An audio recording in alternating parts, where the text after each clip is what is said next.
I did not come from a traditional household. Right. And as a result of that, I did not come from a household that set traditions or honored traditions. And I never even thought about it until, I mean, honestly, you and I were dating, I still didn't think about it. Yeah. You and I got engaged, didn't think about it. The first few years that we were married, the only tradition we had were Christmas movies before Christmas. Yeah. And that was a great tradition. And I think for a while there, we had like a grilling tradition where we would grill dinner on Friday night. That was an amazing tradition. But once we had kids, Yeah.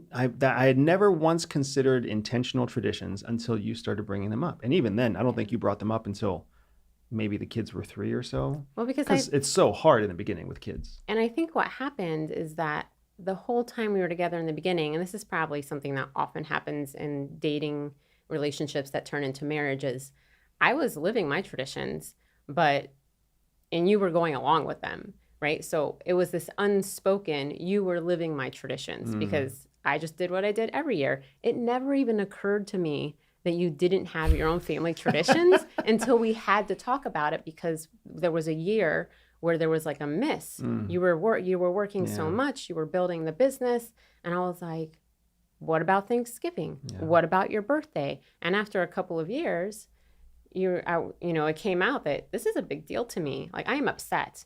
And that's when it came out that you actually didn't have traditions growing up, and I have very strong traditions. So now we need to talk about it and set, what we want our life to look like. Intentional traditions. Because I also realized, my grandmother passed last year, and my grandmother was, the matriarch of the family. Your grandmother passed almost 2 years ago, I'm pretty sure. It was when we first moved to Jacksonville. So it was a over year in March. Yeah.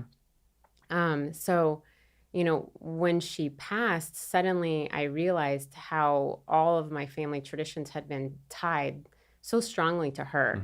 And now that she was gone, the torch gets passed, right? The torch gets passed to, her children and to me. And now that I have my own kids, so it's really important that we build our own for our kids to, take on and make theirs one day too. And because one day we're going to pass that torch too.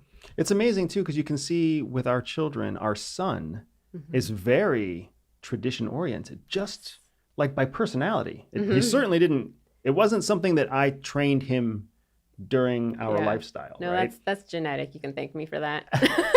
But he's very into it. He likes not just the tradition of Christmas and Thanksgiving, but like the tradition of the day starts with music and books. Yeah. And if he misses that tradition, it's like a ritual for him. Yeah. Right? It goes a step beyond tradition. Yeah. And it goes into that routine, that ritual. And it's been a beautiful thing because I've had a chance to relive my own childhood, which was tradition-less, through him. Yeah. Because he's our oldest. And then our daughter, who's very much like me, she's so flexible. She doesn't really care one way or the other, right? She asks you how far away her birthday is. How far away is my birthday? Yeah. 100 days. Okay. Yeah. How far away is my birthday? Next week. Okay. Our son knows. Yeah. And he's excited. He knows how far away Christmas is. He knows how far away his birthday is. He knows how far away, major holidays are, and he cares because he's excited for the tradition. 4th of July this year was the first time that they had really seen a traditional 4th of July. Yeah. Yeah, well, because we've been all over the world, 4th of July is here. So when we're overseas, it's just kind of not a thing. Yeah. But, I think it's interesting because for our son and I, we want a thing to look forward to, right? And we're counting down the days or counting down the hours to the thing that we're looking forward to doing. For you and our daughter, you're looking forward to the day. Yeah, that's true. To the next day, to the next hour. The next moment. To the next moment. Something cool is going to happen. Exactly. It's so hard for me to conceptualize. But so it's this really interesting difference in personalities that, I am glad that we have these differences in our household because it helps us understand other people better as well. If you like this short clip, make sure you click here to see the next clip or here to see the full podcast episode.